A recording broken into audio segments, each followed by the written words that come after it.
how to adjust your Shipt tip after submitting it. Hello and welcome back everybody.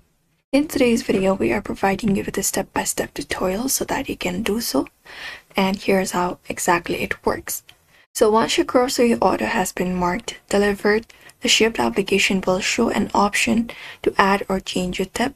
You can just go over and adjust it through that section. So in order to view your orders, from this page, you can directly look out for the order option. This one right here, the notebook option. So click on it, the icon, and here it will show you all of your orders that you placed within the application. So it will show an option to add or change a tip. Here, you can leave a tip if you didn't add one on checkout and increase or adjust the amount you originally choose.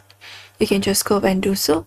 If you want to add it to your cart, you can look out for cart option and click on it and go to checkout. And there also we should be finding an option for tipping. You can use those option in order to adjust your tip. So go to checkout and we can proceed with the process of tip.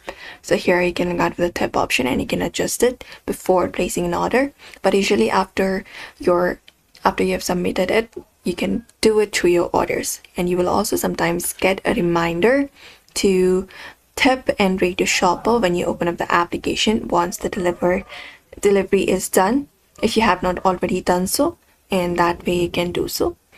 And Shipt only allows a short window of time to adjust it, typically right after the delivery.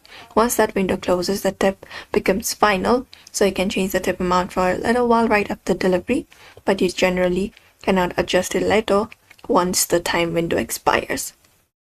So the only method is, if you really want to do it, you can contact the Shipt support and they should help you out. But for now, you can follow out this method. So we hope this video was helpful. Give this video a like and subscribe for more.